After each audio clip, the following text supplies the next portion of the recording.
जय गुरु जी। शुक्राना गुरु जी। सारी संगत को जय गुरु जी। संगत जी, आपको पता है, जहाँ दवा काम नहीं करती, जहाँ डॉक्टर्स इलाज नहीं कर पाते, वहाँ पर गुरु जी क्या क्या मिरेकल करते हैं, कैसे कैसे मिरेकल कर जाते हैं। इसी पर एक आंटी जी का सत्संग सुनते हैं, जिसमें उन्होंने इस बात को बहुत अच्छे से एक्सप्लेन किया है। ये सत्संग पूरा ज़रूर सुनिएगा, आपको बहुत अच्छे आंसर्स मिलेंगे। तो चलिए आंटी जी का सत्संग सुनते हैं।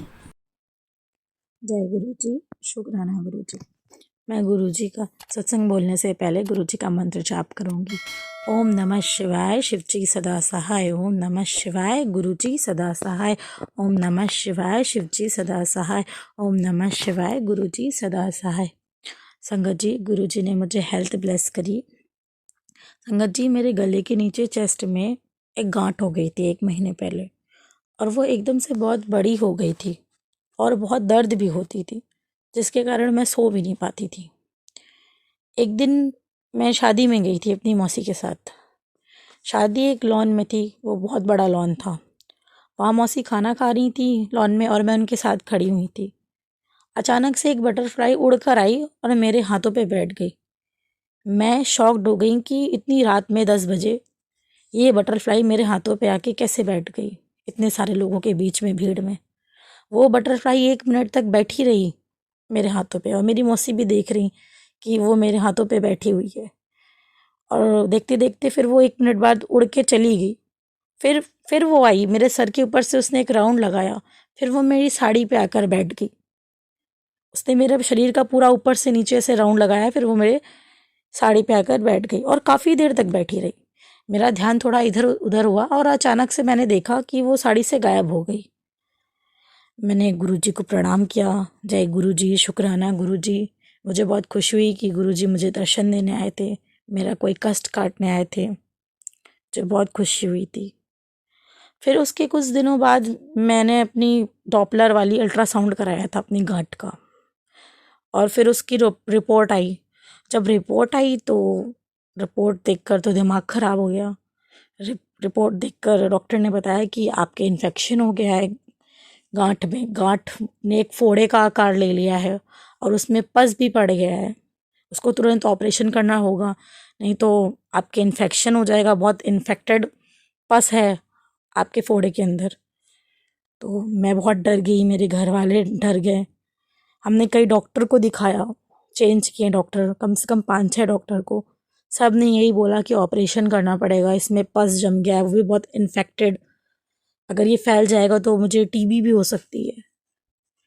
तो मेरी मम्मी गुरुजी के सत्संग में जाती हैं, उन्होंने वहाँ बताया कि मेरी बेटी को ये दिक्कत हो गई है। तो वहाँ की संगत ने उनको चंदन प्रसाद दिया। चंदन प्रसाद की पूरी कटोरी ही दे दी कि ये अपनी बेटी के लगाओ और जल प्रसाद पियाओ, वो सही हो जाएगी।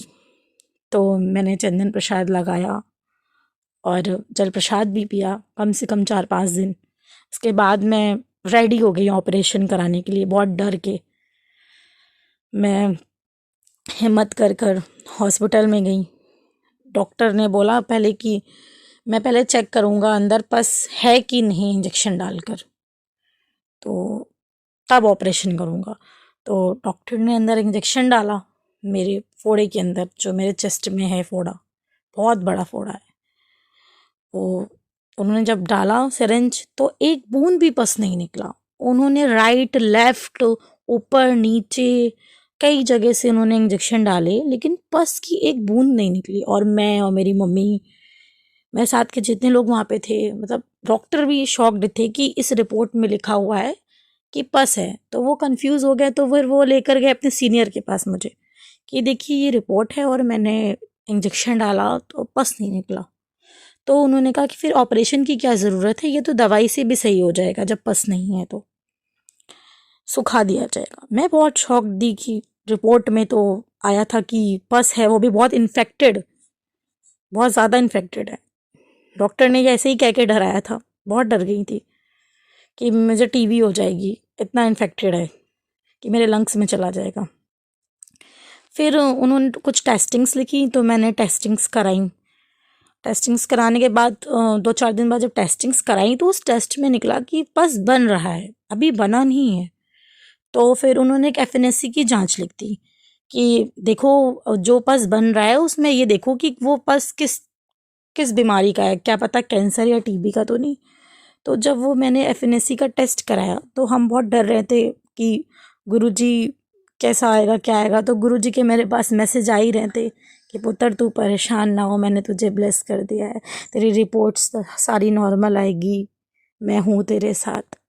उसके बाद 2 दिन बाद उसकी रिपोर्ट आई, बहुत हिम्मत करके वो रिपोर्ट देखी तो सब नॉर्मल था, सब नॉर्मल था, ना ही कोई कैंसर का कुछ था ना ही कुछ टीबी का था, सब नेगेटिव रिपोर्ट थी। बस नॉर्मल सा बैक्टीरिया इन्फेक्शन निकला जो दवाई और इंजेक्शन द्वारा सही हो जाएगा। और तब से मेरी एंटीबायोटिक्स की दवाई चल रही है। गुरुजी मेरा जल्दी से ये फोड़ा सही कर देंगे, मुझे पता है, मुझे दर्द भी नहीं होता है और बहुत ही मुझे राहत है। ये फोड़ा छोटा भी हो गया है पहले से। गुरुजी ने मुझे ऑपरेशन से बचा लिया, मुझे बहुत डर लगता था ऑपरेशन से। मुझे लाइफ ब्लेस की, हेल्थ ब्लेस करी। गुरुजी आपका शुक्राना, लख लख बार शुक्राना। मेरी गुरुजी से एक और अरदास है, गुरुजी मेरे और मेरे पति के रिश्ते को ठीक कर दीजिए।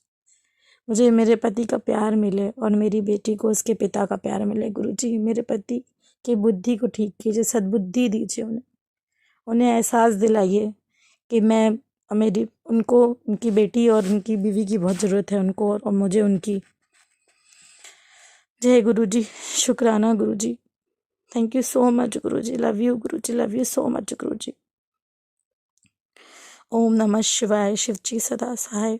ओम नमः शिवाय, गुरुजी सदा सहाय। जय गुरुजी, शुक्राना गुरुजी, अनंतम अनंतम बार शुक्राना Guruji. Thank you so much aunty ji, आपने अपना सत्संग पूरे गुरु परिवार के साथ शेयर किया। संगत जी, आपको पता है जहाँ डॉक्टर काम नहीं कर पाते वहाँ गुरु जी का जल प्रसाद दवा बन जाती है। चंदन तिलक चमत्कार करने लगता है। जहाँ तर्क खत्म हो जाता है वहाँ श्रद्धा काम करने लग जाती है। संगत जी, जल प्रसाद और चंदन तिलक कोई साधारण चीज़ नहीं है। जब गुरु जी का आशीर्वाद जुड़ जाता है तो शरीर की गांठ ही नहीं, मन की गांठें भी खुल जाती हैं। पूरी श्रद्धा से लिया गया प्रसाद कई बार दवा से भी बड़ा इलाज बन जाता है। संगत जी, अगर आपके घर पर भी ऐसे ही कोई प्रॉब्लम है, कोई बीमारी है या कोई किसी रोग से जूझ रहा है तो आप भी उनको गुरु जी का जल प्रसाद पिलाइए, गुरु जी का चंदन तिलक लगाइए और उसके बाद देखिए कैसे गुरु जी आपके घर से सारे रोगों को दूर कर देते हैं, कैसे सबको स्वस्थ बना देते हैं। संगत जी, गुरु जी हमें ऐसे ही हेल्थ ब्लेस करते हैं, लेकिन हमें गुरु जी का जल प्रसाद पीना पड़ता है, चंदन तिलक यूज़ करना पड़ता है। इसलिए आज से ही अगर आपके घर पर कोई बीमार है तो उनको जल प्रसाद पिलाना शुरू कर दीजिए, चंदन तिलक लगाना शुरू कर दीजिए। उसके बाद सब कुछ गुरु जी पर छोड़ दीजिए। उसके बाद देखिए गुरु जी कैसे कैसे मिरेकल करते हैं। जय गुरु जी, शुक्राना गुरु जी।